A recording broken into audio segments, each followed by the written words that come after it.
বিসমিল্লাহির রহমানির রহিম। বন্ধুরা, আজকে আমরা সাতটি প্রাপ্তবয়স্ক বোন এবং কুকুরের কাহিনী শোনাবো। এই জন্য ভিডিওটি শেষ পর্যন্ত দেখতে থাকবেন। খুব পুরানো যুগের কথা। ইরান দেশের কালিন নামের একজন ব্যবসায়ী থাকত। ওনার 7টা কন্যা ছিল। তার কোনো ছেলে ছিল না। ওনার বউ মারা গিয়েছিলেন। উনি আরেকটা বিয়ে এই জন্য করেননি, সৎমা এসে জানি না কেমন ব্যবহার করবে আমার বাচ্চাদের সাথে। ব্যবসায়ী ওনার বাচ্চাদের সাথে একটা বড় বাড়িতে থাকতেন। ওনাদের আর একটা সাথী ছিল, আর ওটা ছিল একটা কুকুর, যার নাম ছিল সান্নাতা। সান্নাতা সবচেয়ে ছোট বোন আয়েশার খুব ভালো বন্ধু ছিল। ও ওকে ভালোবেসে বড় করেছে। আয়েশা ওর খাবার খাওয়াতো, গোসল করাতো, ঘুম পড়াতো, আর ওর সাথে খেলা করত। ও সান্নাতার সাথে এমনভাবে কথা বলতো যেন কোনো মানুষের সাথে কথা বলছে। সান্নাতা আসলে কুকুর ছিল না, সে একটা জিন ছিল। আর জিনটাও ছিল খুবই ভালো, মানুষকে খুব ভালোবাসতো। ব্যাস মনটা ভালো রাখার জন্য কুত্তার বেশে ব্যবসায়ীর বাড়িতে থাকতো। ব্যবসায়ী প্রতিদিন বাজারে যেত, গিয়ে সমস্ত মাল বাইরে বার করে সাজিয়ে দিত। দুপুরে খাবার খাওয়ার জন্য বাড়িতে আসতো, আর ফের দোকানে চলে যেত, আর সন্ধ্যা পর্যন্ত দোকানেই থাকতো। ওনার জীবনটা এমনভাবে কাটছিল। একদিন দোকান থেকে আসার পথে মসজিদের সামনে দিয়ে আসছিল। তখন উনি আওয়াজ শুনতে পেয়েছিলেন, হে মুসলমান, আল্লাহর খেয়াল করো, শুধু উনি ভরসার যোগ্য।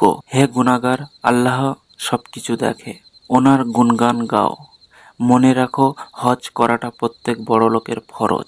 আপনাদের মধ্য থেকে যে আল্লাহর ঘর দেখতে চায়, রাসূলুল্লাহ সাল্লাল্লাহু আলাইহি সাল্লামের জিয়ারত করতে চায়, ওনাদের সাড়া দেওয়া হয়, যে হজে যাওয়ার জন্য 5 তারিখে যাওয়া হয়। ব্যবসায়ী তখন এই বয়ানটা শুনতে পায়। তখন ওনার মনে ইচ্ছা জাগলো। তখন ভাবলো, আমি হজে যাব। উনি পাক্কা নিয়ত করে নিয়েছে, এই বছর মক্কায় যাব, আর আল্লাহর ঘরে হাজির হবই।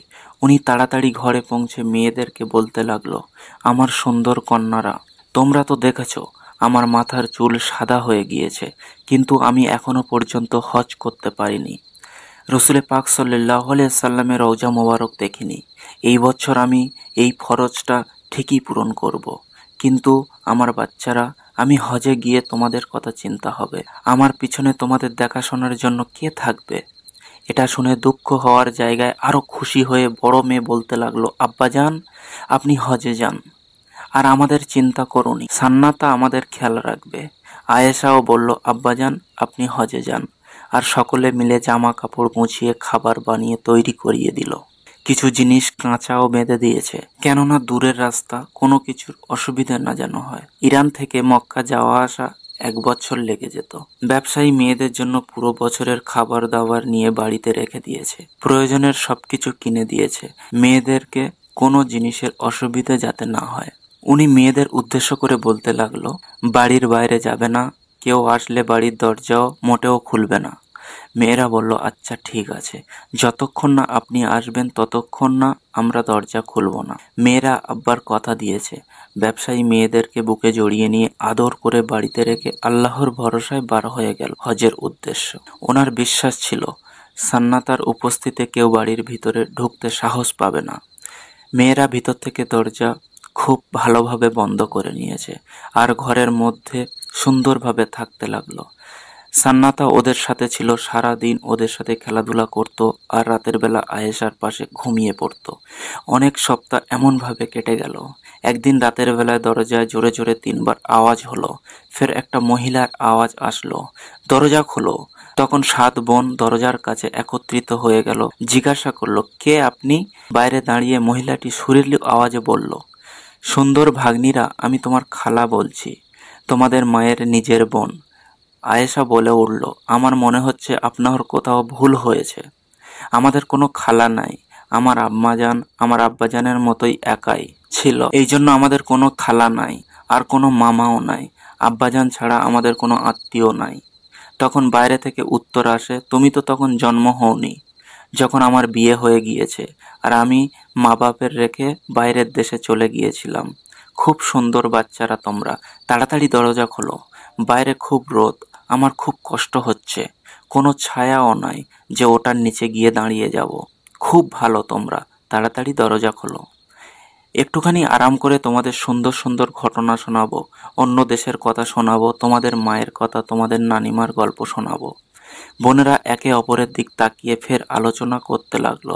না, কখনোই না। আয়েশা বলল, আল্লাহর রাস্তায় দরজা তোমরা মোটেও খুলবে না। আমার বিশ্বাস এই মহিলাটি আমাদের খালা নয়, যদিও সত্যিকারের খালা হয়েও থাকে তবুও দরজা খুলবে না, কেননা আব্বাজান আমাদের খুব শক্ত করে মানা করে গিয়েছে। আর তোমরা এটাও জানো, যারা মা বাপের কথা শোনে না তারা খুব দুর্ভাগ্যবান হয়। সান্নাতা পাশেই দাঁড়িয়েছিল, খুব জোরে জোরে ডাকতে লাগলো, মানে আমি সান্নাতা, আমি তোমাদের দেখভাল করব, কেউ যদি তোমাদের ক্ষতি করতে আসে আমি তাদেরকে ক্ষতি করে ছাড়বো। কুকুরের আওয়াজ শুনে নকল খালা বাইরে থেকে পালাতে পালাতে বলল, খুব গন্ধ বের হচ্ছে এই কুকুরের গায়ে থেকে। সান্নাতা ছিল জেন, সেই জন্য বুড়ির আওয়াজ বুঝতে পারল। ওটা কে? ওটা আসলে চুড়েল ছিল। সান্নাতা জানতো ও বাচ্চাদের খেতে এসেছিল, আর চুড়েলও জানতো যতক্ষণ এই কুকুর ওদের কাছে থাকবে ততক্ষণ আমি কাছে যেতে পারবো না, কেননা কুকুর ভূতের জিনের চুড়েলের বড় শত্রু, সব সময়ের জন্য। সারা রাত জুড়ে ঘরের চারপাশে ঘোরাঘুরি করতে লাগলো।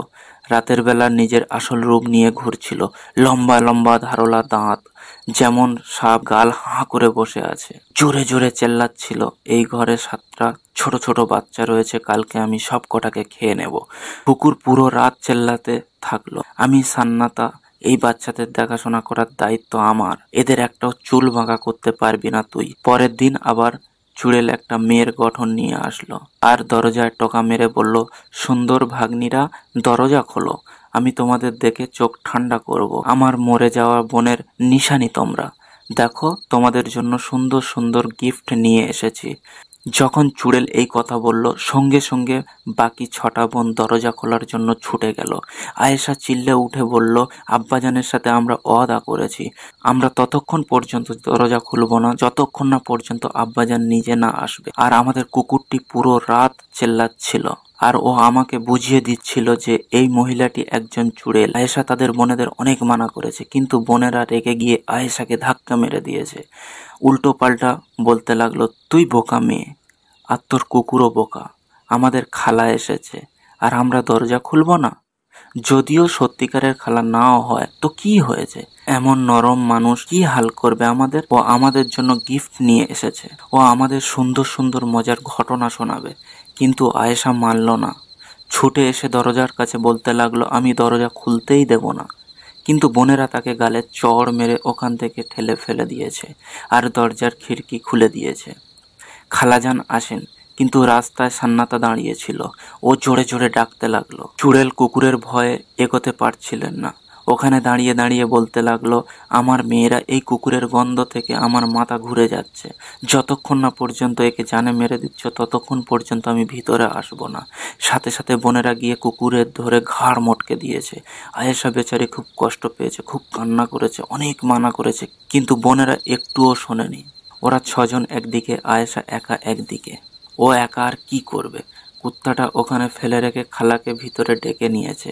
যে চুড়েলটা দরজার ভিতরে পা রেখেছে, মোরা কুকুরটি চিল্লাতে লাগলো। বুড়িটা আবার পিছনে হটে গেল।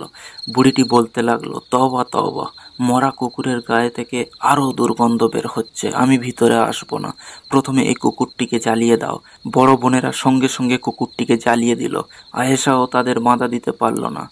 যখন আগুন পুরোপুরি জ্বলে গেল তখন যত ছাই ছিল একটা কাপড়ের মধ্যে বেঁধে নিল আর নিজের কাছে রেখে দিল। ফের আলাদা বসে কুকুরের কথা ভাবছে আর কান্না করছিল। বোনেরা বুড়িটার জন্য ভালো ভালো খাবার রান্না করলো ও তার কাছে সুন্দর সুন্দর ঘটনা শুনতে লাগলো। দিনের সবটুকু বুড়িটা বাচ্চাদের সাথে হাসি খেলা করে কাটিয়ে দিল, যেন সত্যিকারের খালা। ওদের গিফট ও দিয়েছে, কিন্তু যখন রাত হয়েছে তখন আসল রূপে ফিরে এসেছে। ওর চোখ আগুনের মতো ঝলকাতে লাগলো, লম্বা ধারালো দাঁত বাইরে বার হয়ে আসলো, তার সাপের মতো নিঃশ্বাস ফেলতে লাগলো, হাতের নখ বড় বড় হয়ে গেল। ও খুশি হয়ে এদিক ওদিক ঘুরতে লাগলো আর চিল্লাতে লাগলো, বলতে লাগলো, এই ঘরে 7টি মেয়ে রয়েছে, সবাইকে আজকে খেয়ে নেব। কিন্তু আয়েশা বুড়িটার উপরে প্রথম থেকেই সন্দেহ ছিল। ও তাড়াতাড়ি খাটের নিচে লুকিয়ে পড়েছিল, বাকি 6টা বোনের বুঝতে দেয়নি। চুড়েল ওদের সবাইকে ধরে নিয়েছে। নরম নরম মাংস তোদের কোথায় থেকে খাবো? বুড়িটা মাথা থেকে খাওয়া শুরু করলো। ফের ছোট বোনের কাছে গিয়ে বলল, নরম নরম মাংস বলো তোমার কোথায় থেকে খাওয়া শুরু করব। তখন বোনেরা বলল, আমাদের খাও, কেননা আমরা আয়েশাকে মেরেছিলাম। চুড়েল হাত চিবাতে লাগলো। যখন দুটো মেয়ে ওর পেটের মধ্যে চলে গেল তখন 3 নম্বরটাকে জিজ্ঞাসা করলো, তোর কোথায় থেকে খাবো। তখন তাকে কান থেকে খাওয়া শুরু করলো।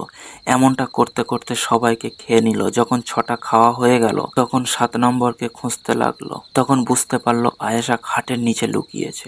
আমার কাছ থেকে পালিয়ে কোথায় যাবে বলো, তোমাকে কে বাঁচাবে। আয়েশা মুখ থেকে একটা কথা বললেন না। চুরি করে আস্তে আস্তে পটলা থেকে কুকুরের ছাইগুলো পার করে চুড়েলের মুখে ছুঁড়ে মারলো। এমনটা মনে হচ্ছে রাতের মধ্যে সমস্ত ধুলো ময়লা সান্নাতা হয়ে গিয়েছে। আর চিল্লে চিল্লে বলছে, আমি সান্নাতা, আমি ওদের দেখাশোনা করি, যে এদের ক্ষতি করবে তাদেরকে আমি মেরে ফেলবো। চুড়েল ভয়ের চোটে দরজার কাছে পৌঁছালো। ও চেল্লাচ্ছিল আর বলল, আমাকে যেতে দাও, এই কুকুর আমাকে মেরে ফেলবে। কিন্তু কুকুরের ছাই পুরো ঘর ভর্তি হয়ে গিয়েছিল আর চেল্লাচ্ছিল, আমি সান্নাতা, আমি সান্নাতা।